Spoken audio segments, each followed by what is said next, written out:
Boldwood presents What Next? Written by Shari Low and read by Helen McAlpine. The moral right of the author has been asserted. This performance is owned by Boldwood. Carly Morton. Prologue. December 2021. Set You Free. Kelly Lorena. My TripAdvisor review of this place isn't getting 5 stars. One of my cellmates mutters. Not even a bloody minibar. Yep. Cellmates. Things I learned today. 1. The American dream is only a couple of twists away from the kind of nightmare they make movies about. Right now, The Shawshank Redemption and The Great Escape come to mind. 2. I really need to brush up on my driving skills, as at least one hospital admission in the Los Angeles area today was my fault. 3. Right now, out in the world, there's probably a lawyer already planning a court case against me that will destroy my life. 4. Oh, and a Los Angeles jail cell isn't that different from a London one. 4 walls, a locked steel door, and despite ample padding in the posterior area, my arse is not designed for a concrete bench. A wave of anxiety makes my stomach churn and my skin crawl, apart from the buttock area, which is comfortably numb. But that's not the point. I'm in jail. Again. And in the words of the cowboy with the chafed thighs, this ain't my first rodeo.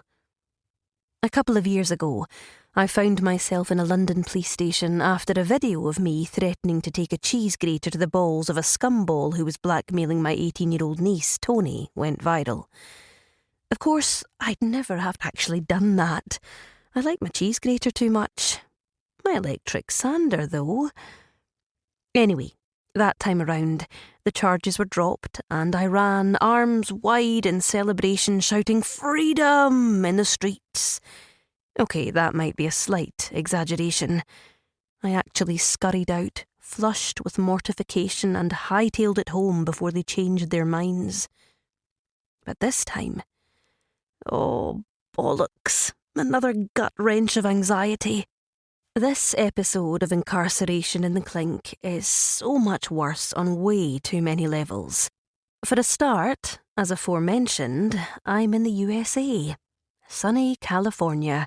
Although my chances of getting a suntan are currently 0, unless my one phone call is to Saint-Tropez Spray Tan to ask them to smuggle me in a face mist in a natty shade of deep caramel.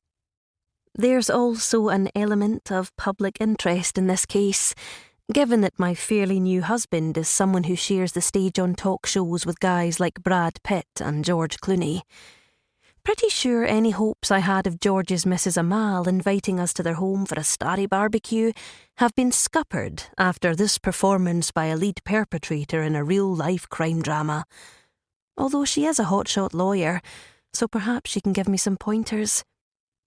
The last time I got jailed, Mark Barrick, my then-husband of 20 years, was furious. It wasn't the reason for our divorce, but it didn't help.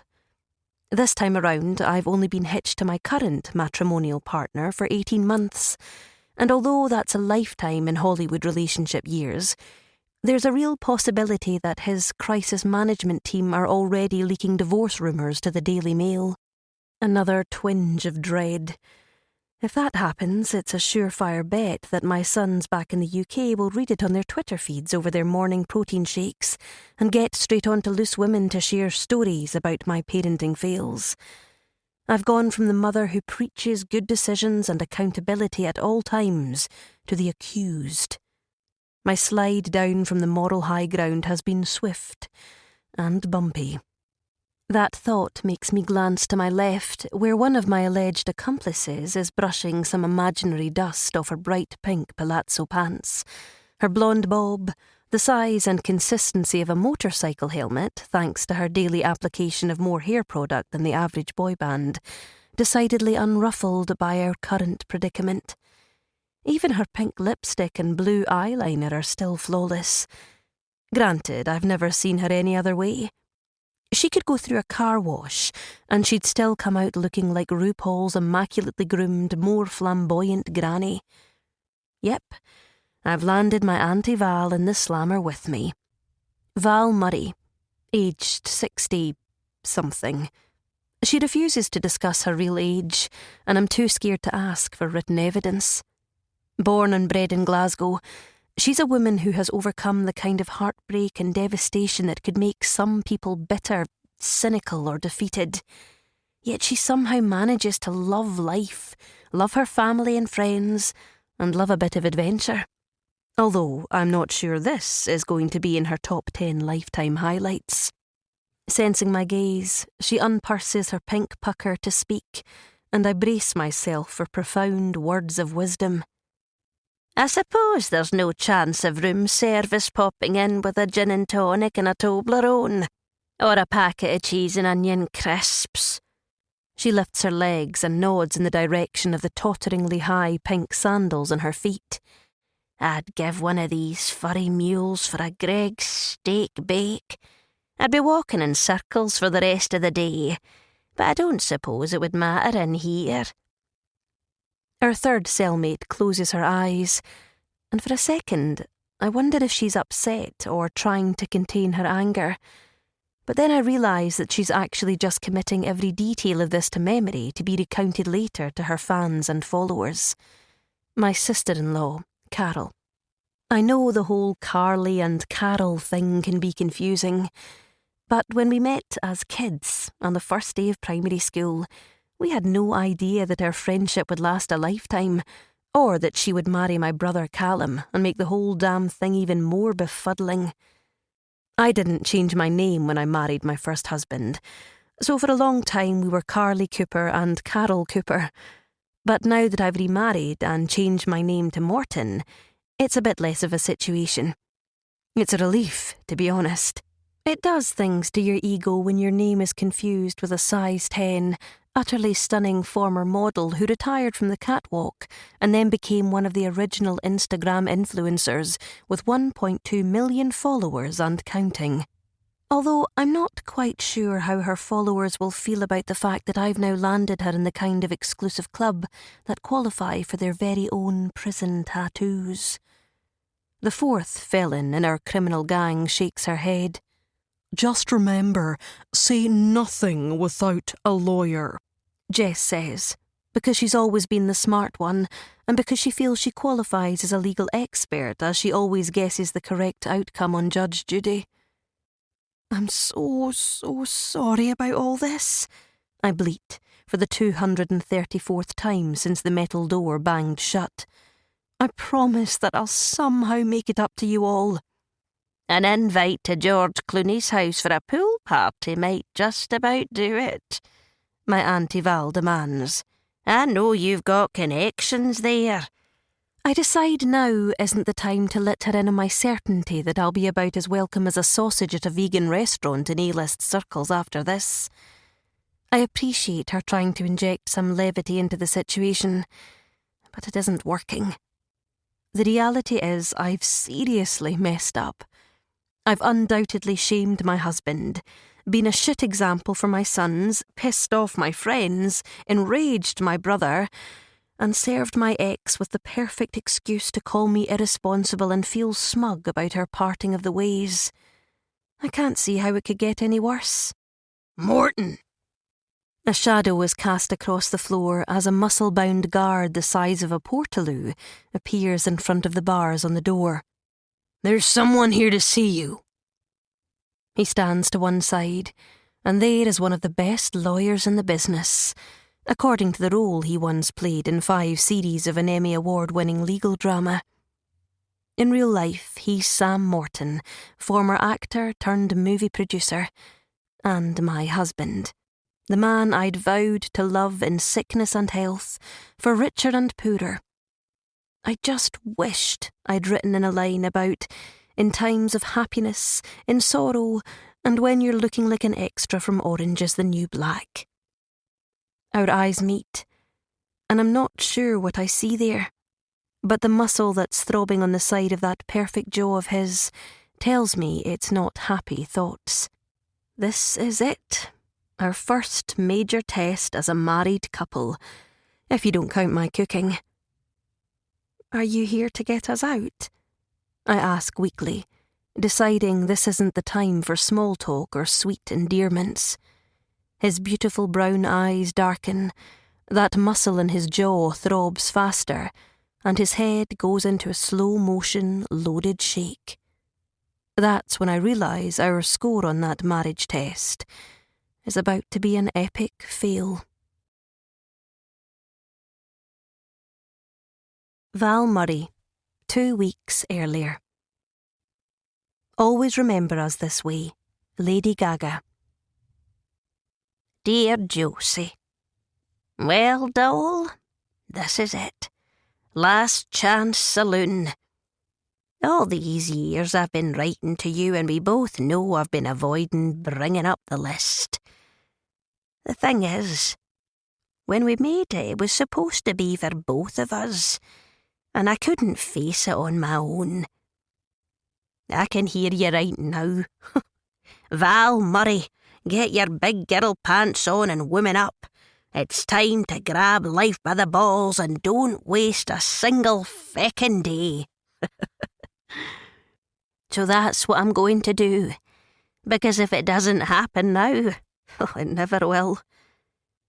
If you can see what's going on down here, and what we know lies ahead of us, you'll understand why.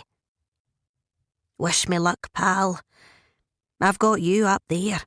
I've got the memories, I've got the list, and I've got a bloody brilliant woman in mind to go on this ride with me. She just doesn't know it yet. I'm flying to London to see our Carly today. She's got a big heart, that one, so I'm hoping she'll go for it. If not, well, I'm going anyway. I'll be buggered if I'll let us down. I'll keep you posted, my love. Keep dancing, keep laughing, and be happy up there. Love you. Val. Kiss, kiss, kiss. Carly, London, November. Umbrella, Rihanna. Sometimes this motherhood stuff can be like a kebab skewer through the heart. Right, you two. Let's go over the ground rules again before everyone gets here, I said, my voice cracking halfway through. Over at the kitchen table, my 2 man-children groaned, then flopped on the well-loved oak slab and played dead. You're hilarious. Honestly, my sides are splitting, I drawled sarcastically, while trying not to laugh. My firstborn, Mac, slowly raised his head. Sorry, Mum. Had a blackout there. Happens every time you mention rules. I think we're still traumatised at the prospect of you abandoning us, casting us aside like yesterday's pizza box. He finished the sentence with a fake sob, making his 17-year-old brother Benny crack into giggles. I froze. It was still a sore point, and it made my heart hurt, but my maternal defences wouldn't let it go. Are we doing this again, Mac? I'm not abandoning you. You know we want you to join us next spring when your basketball season ends. And you, my little chuckles... I turned my gaze on Benny. You decided you wanted to stay to finish your A-levels, and I respect your wishes, even if they rip out my soul and make my ovaries ache. Get out while you can, Mac deadpanned to his brother. She's on about her ovaries again. It'll be the hour-by-hour stories of the days we were born next. It was a struggle not to laugh as I swatted him in the shoulder. Labour stories aside, they weren't the only ones who could play the guilt game. I came from a mother with a PhD in martyrdom. There was no situation that I couldn't milk for sympathy if required, although it was a superpower that I used sparingly and only in jest. I switched back to the more familiar territories of teasing and pointing out the obvious. Besides, I'm hardly leaving you destitute on the streets. You're living in a swanky penthouse in Battersea with one of those boiling water taps and a yoga room. It had taken a while for us to get to these living arrangements. When Sam and I married almost 2 years ago, he moved post-production of his new movie from Los Angeles to Pinewood Studios in Buckinghamshire, and the plan was that we would live in the UK until that was complete, giving him, me and the boys time to get used to living as a family before we all uprooted and moved back to California with him. Hang on, I just had to repeat that, because I still can't believe this is my life. 3 years ago, I was a middle-aged, lumpy and bumpy mother of 2 teenagers who alternated between school runs and endless drop-offs and pick-ups for 2 sport-obsessed teenagers who had better social lives than me. I'd been married for almost 20 years to my first husband, Mark, and it was pretty fair to say we'd grown apart. Like, need binoculars to spot each other on the horizon kind of apart. Mark is a good man, but he's also a workaholic lawyer who slogged 18-hour days for 2 decades, and when he did join us, he was preoccupied with whatever case was loading up his desk. Meanwhile, I juggled motherhood with writing novels and a weekly column about family life in a totally pretentious, obnoxious magazine that's now gone, deservedly, bust. I'm not proud. Working for that mag was my equivalent of a side gig in porn. I started when I was young, I needed the money, and I'll always feel like I need a shower when I think about it. Anyway, eventually something had to give, and for us, it was the till death do us part stuff. If there was any silver lining, it was that Mark reevaluated his priorities, and his first gesture as a divorced dad was to take the boys off on their first ever solo holiday. To keep me from staring at the door for a month, waiting for my offspring to return, my pal surprised me with a trip to Los Angeles to stay with my old pal, Sam Morton. And by old pal, I mean someone I used to have sex with when we were engaged back in the 90s. In those days, he was a skint bouncer working on the door of a nightclub that I managed in Hong Kong. When I got cold feet and called time on the relationship, I had no idea that Sam's career path would go like this. I'm giving the abridged pamphlet edition of the story here. 1. 25 years ago, he was a bouncer in an exclusive nightclub while teaching martial arts during the day to kids and bored housewives. That's where I left the picture. 2. His job description then dramatically changed direction when a favour for one of those bored housewives graduated into a very lucrative career as a full-time escort. My jaw still drops when I think about that bit. 3. He then wrote a book about his raunchy career that I refused to read because I don't want to remember how sensational he was in bed, especially with someone else. 4. That was picked up by one of his illustrious clients, who passed it on to a friend in LA. 5. A movie company bought the rights, and after a dedicated regime of acting training, Sam landed the lead role playing himself. 6.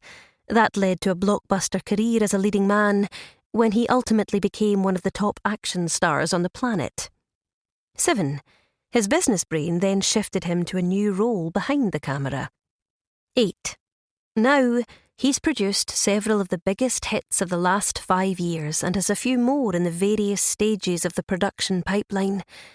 Yet, somehow, he manages to still be the sweet, caring, libido-stirring, sexy guy that he was when we were first together. Throughout all this, Sam and I maintained our friendship with regular calls and texts. When he was in London for work, he'd stay with us, and I even made a couple of trips to LA with the boys.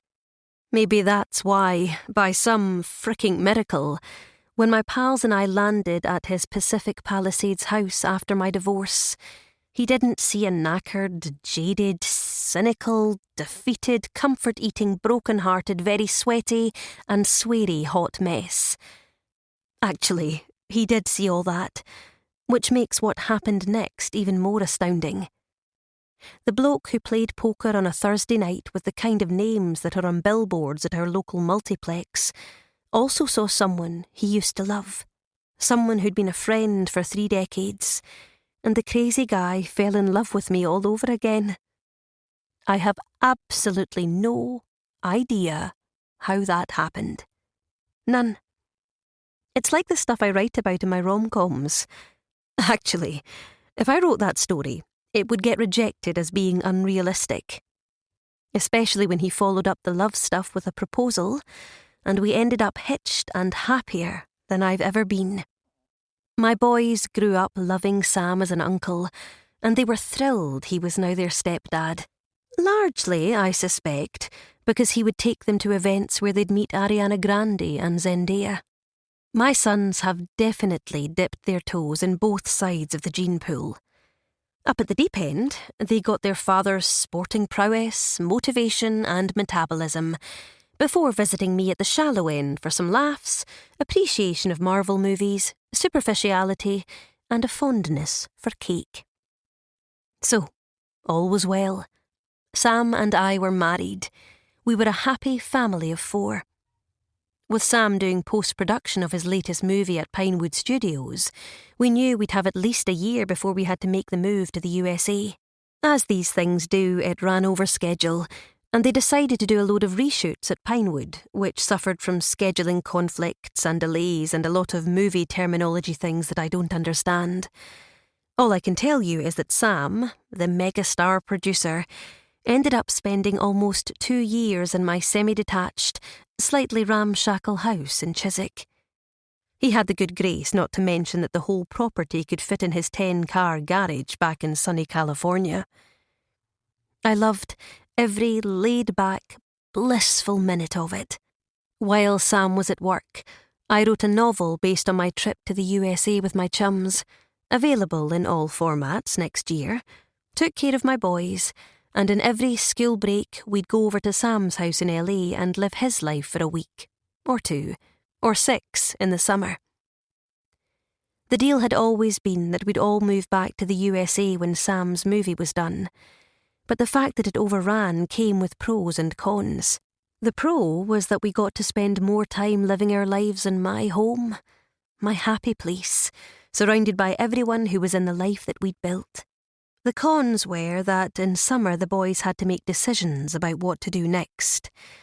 When Mac finished school in June, he had moved to a sports specialist college where he could pretty much play basketball all day while playing with a semi-professional basketball team in London. He figured he'd play basketball for at least a year while he was working out what he wanted to do with his life. Now that I was going over to the USA, he was moving into his dad's swanky flat until the end of the season next spring. Then he'd decide where his future lay. And Benny had started another term at his old school in September and was just 6 months off sitting his A-levels, so he'd also opted to stay with his dad until they were done. There was massive separation anxiety, all of it mine. My ex was delighted that he was getting the opportunity to actually live with the boys again, especially as his messed-up work-life balance had made him fairly absent when we were all still together and living under the one roof. He saw it as a last chance to make amends and develop the kind of closeness that would be great for them all as the boys moved into their adult lives. My current husband thought it was all going swimmingly too. Sam flew back over to California last week to sort out his house and catch up with some work stuff.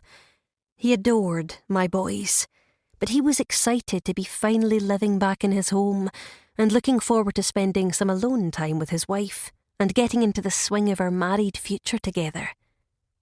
My friends were all thrilled for us. They knew what a long road Sam and I had travelled to get to this point. Almost 30 years of detours, wrong turns, and a few crashes along the way. So they thought it was wonderful that I was getting another shot at love and adventure. And of course, Mac and Benny were happy about it too.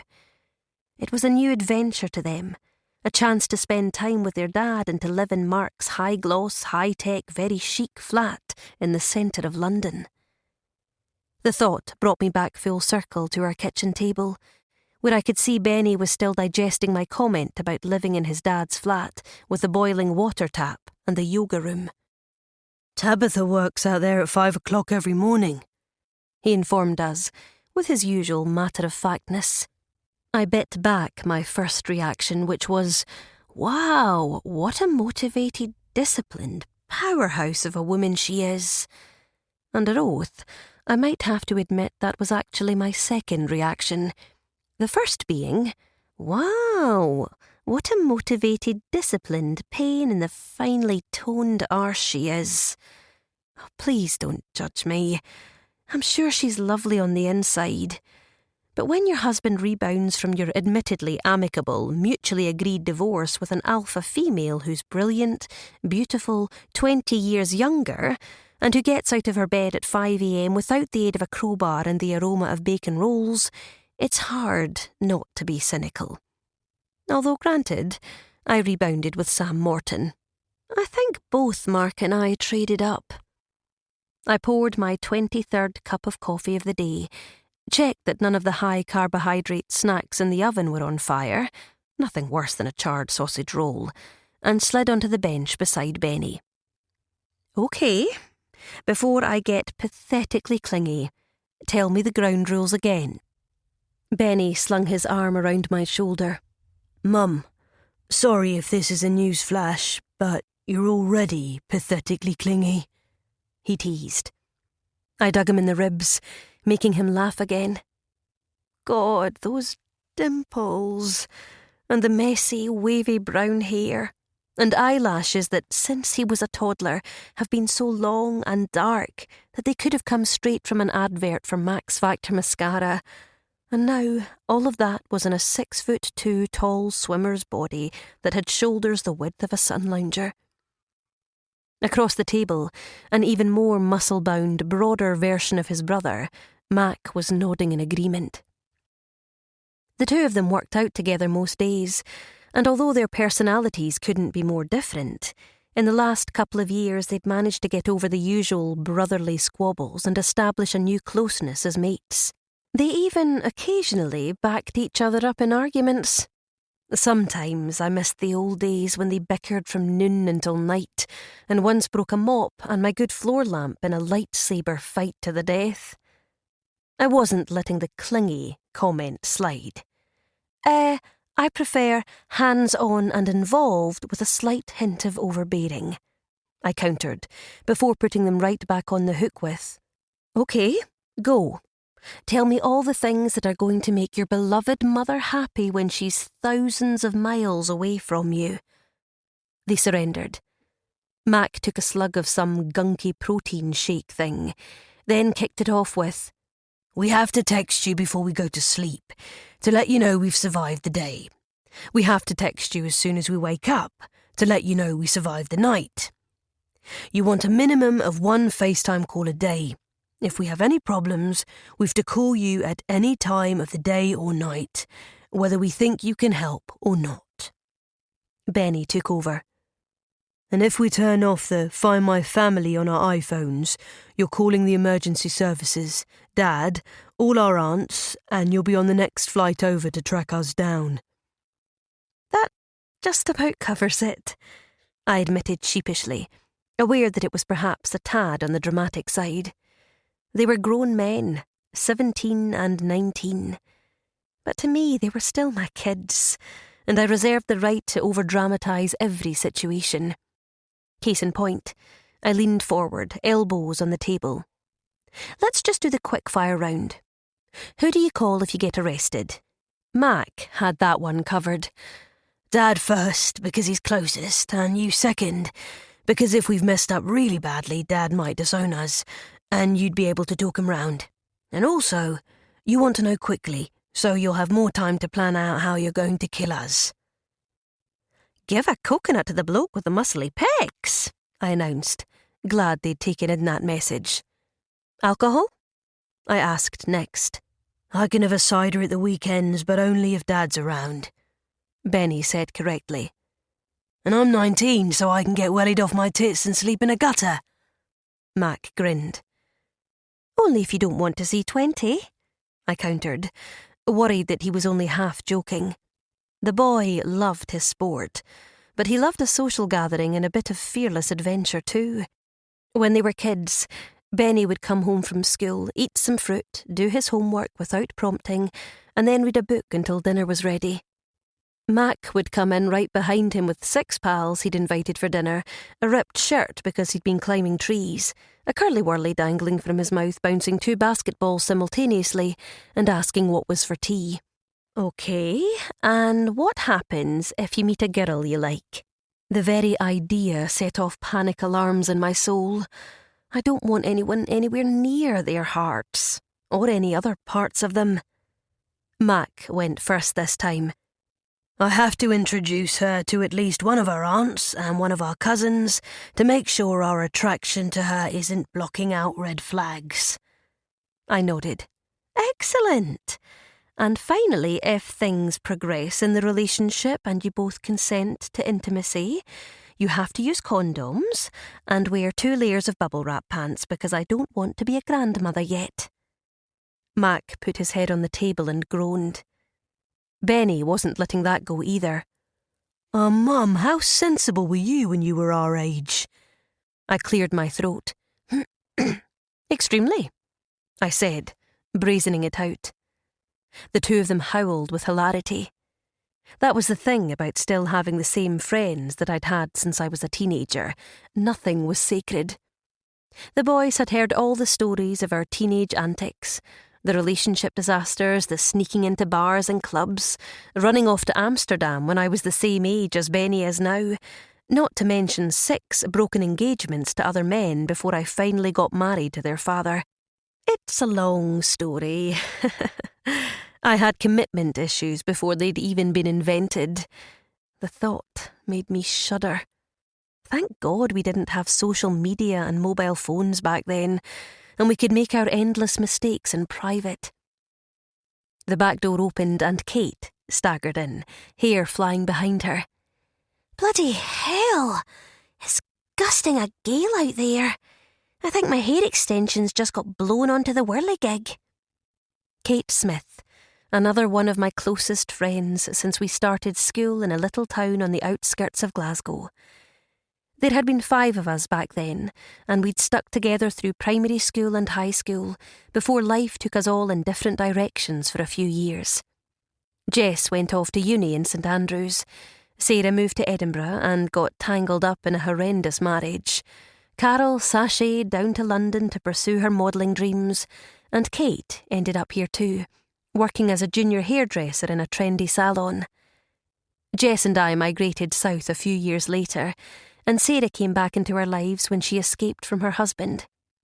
We all stuck together again, through marriages, children, divorces, celebrations, dramas and disasters. Until I swallowed again. It still ached to think about it. Until we lost Sarah and her husband Nick in a plane crash a few years ago. We'd miss them until the end of time. We also knew, though, that Sarah would want us to move on and to suck every possible moment of joy from life. So although the pain of missing her never left us, that's what we did. Aunt Kate, Mum's trying to tell us she was angelic when she was our age. Mac grasped me up. Kate plonked the huge baking tray she was carrying on the worktop and then turned, eyebrows raised. Sounds about right. She was the patron saint of, oh dear God, what's she done now? That set the boys off again. Like I said, having lifelong pals had its drawbacks. Thankfully, my attention was swiftly diverted as I peered over to see the contents of Kate's tray. Mini banoffee cheesecakes and tiny apple pies. I was about to refute your slanderous claims, but when you come bearing gifts like that, you're forgiven, I told her, as she grabbed a glass from a kitchen cabinet, a bottle of wine from the fridge, and joined us at the table. None of us stood on ceremony in each other's homes. We'd been mates for way too long for that, and with the waterproof shelter that Kate's husband, Bruce, had knocked up to join our back doors, it was basically like communal living. How are you doing? She asked me wearily, knowing that the question could set me off on the emotional equivalent of those huge bumpy slides you get at water parks that leave you breathless, a bit bruised and tugging out a wedgie. Like I'm about to leave my home, my family, everyone I love and move to the other side of the ocean. I replied dolefully, red heat rising up my neck at the very thought of it. Oh, you poor thing, Kate said, oozing compassion. I was almost taken in by her sympathy until she added, It's going to be awful for you. Maybe you can take your mind off the hardship by doing 10 laps of the pool in your back garden, then pulling on some Gucci and doing a trolley dash down Rodeo Drive with Gwyneth Paltrow. My new life was every bit as ridiculous to my pals as it was to me. Good to see they were intent on keeping me grounded. Her dismissive chuckle reinforced the point, though. Every single person in my life was happy about my move to Los Angeles. Everyone. Right now, more of my friends and my extended family were on the way over for a goodbye gathering. My boys were packed and ready to go. My new husband was counting the hours until I joined him. I would be leaving here in... I checked my watch. 24 hours, 30 minutes, and 27 seconds. There was just one slight problem. One that I hadn't admitted to anyone. Not to sound ungrateful, because I was very aware that this was the kind of life many people dreamt of having. But I didn't want to go. Carol Cooper. Pretty Hurts. Beyoncé. Callum's voice bellowed upstairs.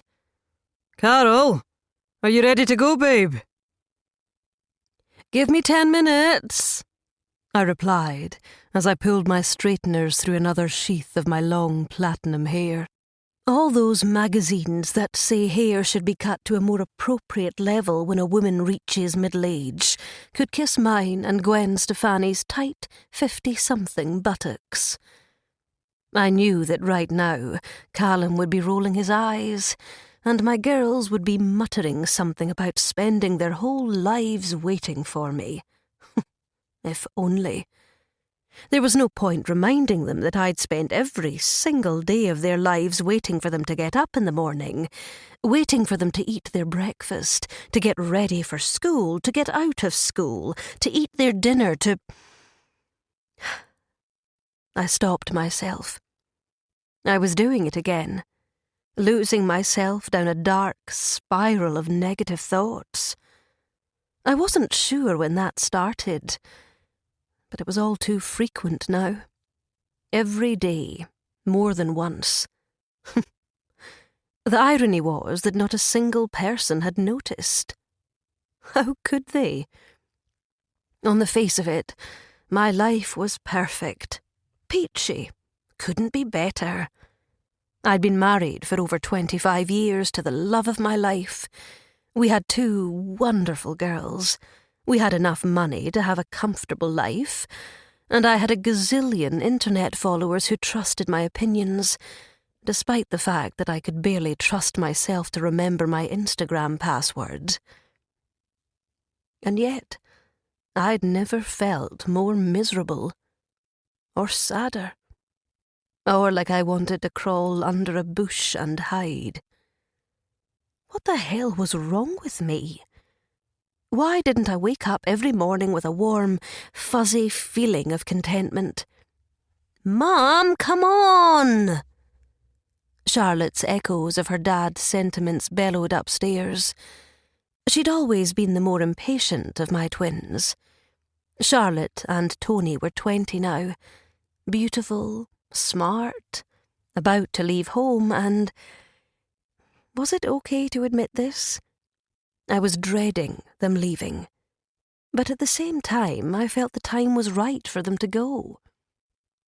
Not that I didn't love them, because I adored them both, even when one was screaming at me to hurry up.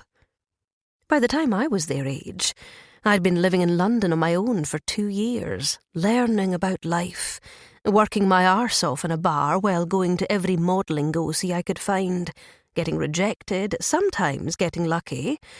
But I was figuring stuff out and learning about myself. Back in the day, Carly, Kate, Jess, Sarah and I had no cushions. Nothing to fall back on except friendship and hope. That kind of risk built the strength and smarts that you needed to survive the crap that life throws at you later. So, much as I knew that giving the girls independence was the right thing to do, God, this was so hard to admit to myself. I envied them living the young, free, optimistic life that we used to have. I felt my chest start to tighten again and took a deep breath. Maybe I was just feeling especially low today because Carly was leaving.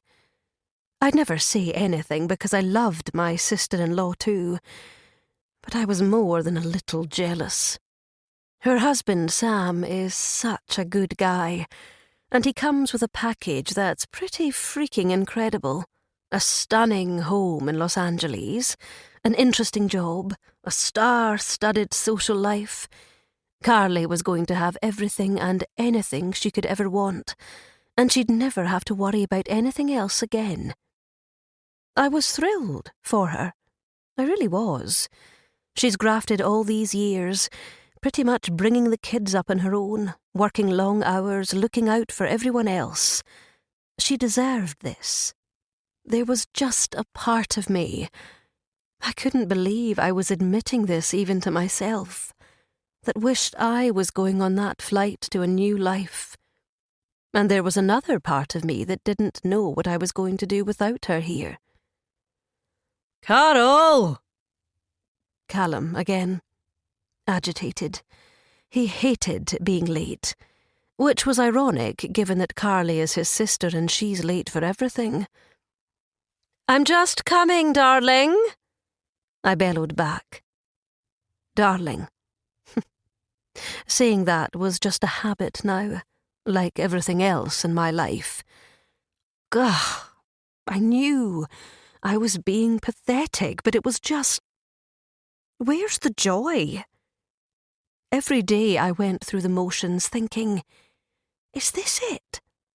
Callum Cooper used to set my knickers on fire with just a smouldering glance, and I used to feel that I was the most desirable woman in the world to him. Now he crashed out in front of wheeler dealers every night, and I got every shred of excitement from watching the latest episode of Real Housewives of Beverly Hills, or New Jersey, or Atlanta, or any group of women whose dramas could provide some mindless escapism. Our sex life was down to once a fortnight, and even then it was over in 10 minutes, and the heart monitor on my Fitbit barely raised a beat. It was all just so bland, and punctuation. No, that's the wrong word. I meant perfunctory. Fuck. My brain was in some kind of fog, and it was like I had to work twice as hard to make it function.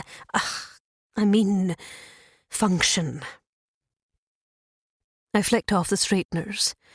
They were from a brand that I endorse, and a shiny new set arrived every couple of months, along with whatever hair products they're adding to their range. I used to model for them in my heyday. Endless hours of back-breaking work.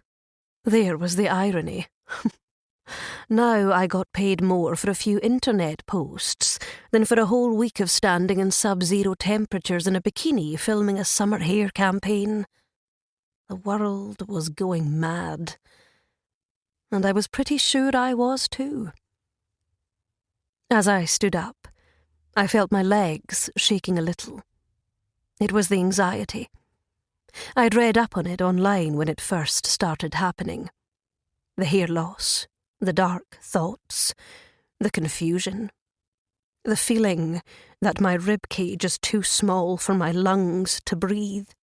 It was like my body and my mind weren't my own anymore. On the inside, I'd turned into a person I didn't recognise.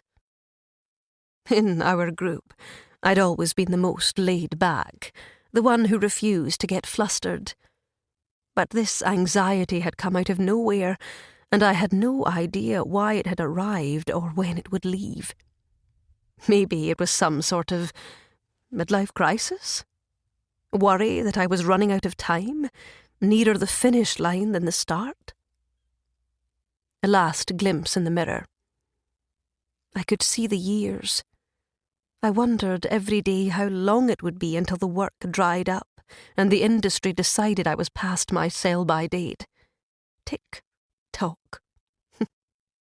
Right now, the lighting in this studio room was doing me a favour. It had been an investment, as it was where I filmed all my vlogs and promos. So as always, I took a quick pic and loaded it up to my Insta, along with hashtags highlighting all the products I'd used on my look today. Hashtag Bobby Brown, hashtag Revlon, hashtag Brow Power, hashtag Lip Love, hashtag Hair by Flatiron, hashtag Palmer's Coconut Oil. The sweet comments started coming in immediately. Once upon a time, that would have thrilled me. Now I felt numb, which wasn't a bad thing, because at least I didn't let the trolls bother me anymore either. Last week, someone informed me that it was time I started advertising Tenalady and daycare centres. I didn't even bother deleting it.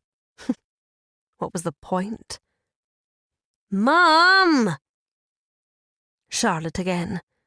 She was clearly in some kind of time police tag team with her dad. Okay, here goes. Smile. Make it reach the eyes. Deep breath. Steady. You've got this.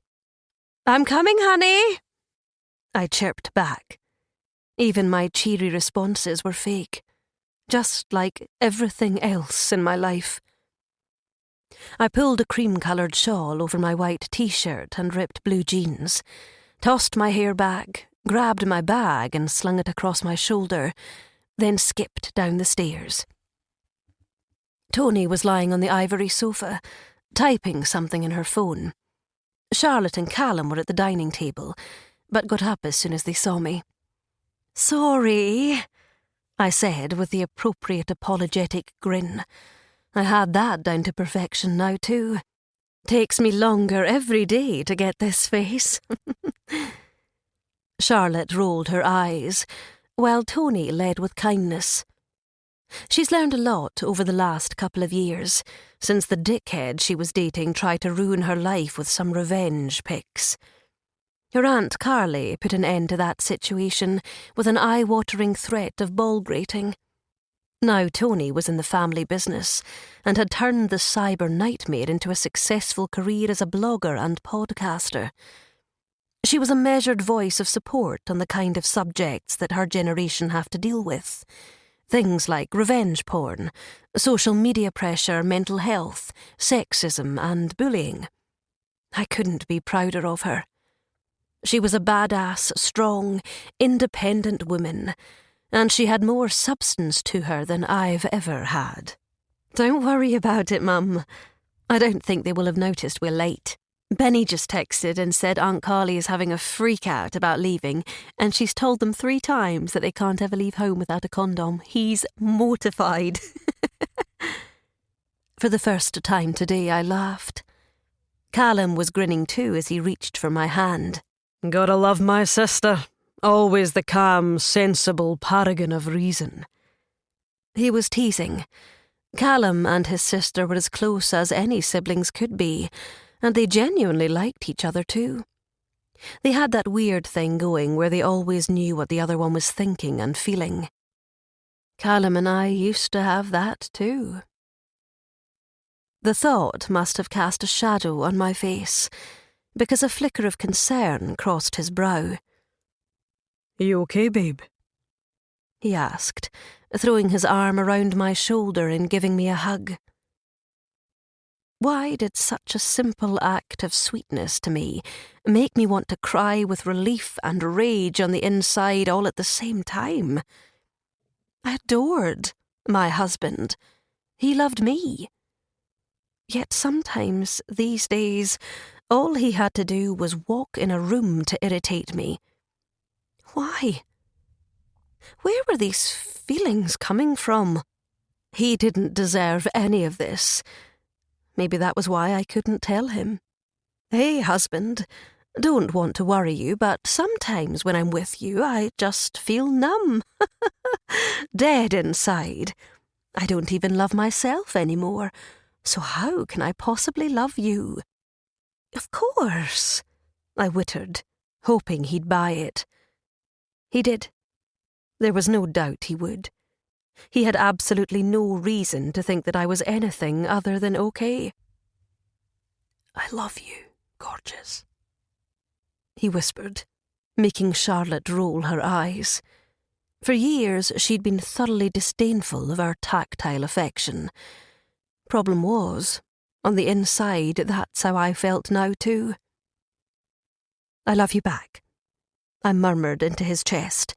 Come on, Carol, get it together. Do not show how you're feeling.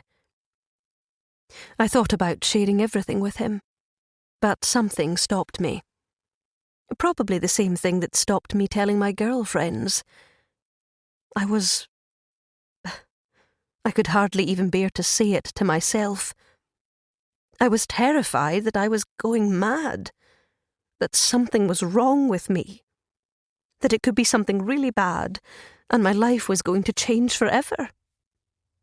The logical part of my brain told me that everyone would support me, and they'd help me put myself back together, but I couldn't do it. Not while I could still hide how I was feeling by slapping on a smile and going through the motions. I was Carole Cooper. Perfect family, perfect life. And today, and every day, had to be business as usual, because I was scared beyond words that if I admitted how I felt, my perfect life would crumble to dust. I had this. Let's go. I pulled my phone out and everyone automatically went into their roles. I flicked a few buttons, then pressed record on Instagram Live. Beaming smile. Come on. Hi everyone, Carol here, and I just wanted to check in on you guys. Hope you're all having a great day, and remember, make some time today for a bit of self-care and do something you love. I'm sending a virtual hug to you all from the Coopers. I panned the camera around and Callum waved. Then the girls did the same. They didn't love this, but it was how I'd made my living since they were kids, so they knew the deal. It was normal. Business as usual. Selling the dream. Back to me. And remember, tune into my YouTube channel tonight for the latest episode of my Christmas Prezi early buying specials. It's gifts for Granny tonight, so don't miss it. Take care. Love you all. Mwah! And happy weekend. With another wave, I stopped the recording, checked that it had uploaded correctly, and then slipped my phone in my pocket. Job done. I'd pushed my brand out there for another day, a brand that portrayed me as the happiest person, with a perfect husband, perfect kids, perfect everything. Those 1.2 million followers had no idea that on the inside, all I felt was imperfectly broken. Carly. Family Affair. Mary J. Blige. I was on my second of Kate's little banoffee tarts when the back door opened again, and in trotted the rest of her family. Her husband Bruce, their daughters Tallulah and Zoe, and their son Cameron. We'd always been a gang of pals who'd formed our very own family. Apologies for the psychobabble terminology, but the trendy word for friends who lived like a family suited us perfectly.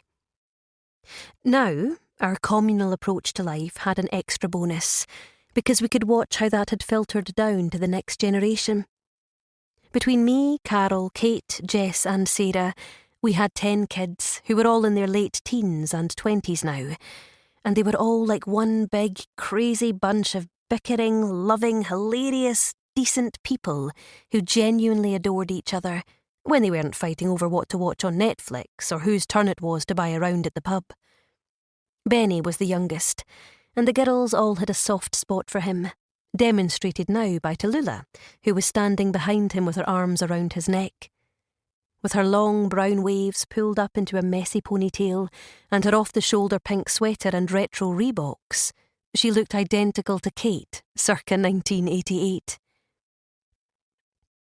Aunt Carly, why are you forcing them to go stay with Uncle Mark when they could just stay here and we'd look out for them?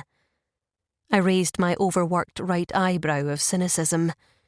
Because the last time we left you lot together, you had a party where someone spilled blue wicked on my cream shag pile rug, 2 phone chargers went walkies, my drinks cabinet got emptied, and someone ordered 100 quid's worth of food from Just Eat on my credit card. Ouch! Mac gasped, buckling over. It didn't take a genius to work out that Benny had kicked him under the table for ordering all that food. That was why I wasn't leaving my boys without a parent in close proximity. But that isn't going to happen this time, is it, Tallulah? I asked, the eyebrow up again. Her sister Zoe answered for her. Nope, not a chance, Aunt Carly. I promise we'll take really good care of everything. At 24, Zoe was the youngest of Kate's children, but like Benny, she was the most sensible. That's probably why I'd offered to let her house sit for me while I was away. She was a nurse on the neonatal ward at Great Ormond Street, and London rents were impossibly high, so she couldn't afford her own place. Our arrangement suited us both. I wanted to have someone in the house, and Zoe wanted some rent-free independence. Although, when she first floated the idea, there had been a convenient omission that Zoe came in a package deal with her sister Tallulah and my 20-year-old nieces Tony and Charlotte. Sarah's daughter, Hannah, was going to be over in the UK for a few weeks doing some work for the restaurant chain founded by her late dad, Nick Russo, so she would be bunking here too. The girls had been talking about living together for years, so they were all ecstatic about finally getting the chance to do it. And even better that it didn't come with pesky things like bills taking a chunk out of the food and wine budget. However, I was now torn between going to the USA to be with the love of my life and staying here, hanging with the young ones and reliving those brilliant times in my 20s, when all that mattered was going out, falling in love, being with my pals and having nothing but wine in the fridge. This felt like history repeating itself, and that gave me a warm and bubbly glow. Or maybe that was the heat from the... Shit! The sausage rolls! I flew out of my chair and pulled the charred remains from the depths of the abyss, then dropped the tray on the draining board just as, in perfect timing, the fire alarm began to wail. After a good few minutes of waving the kitchen towel at it, it finally stopped. Oh, I'll miss that sound coming through the wall, Kate said wistfully. Me too. We're going to have to develop an appetite for food that doesn't taste of charcoal. Mac sighed. Exactly, Benny added. I mean, how are we supposed to do that at our age? It's too late to change our ways. We'll starve. I ignored their cheek, distracted by the...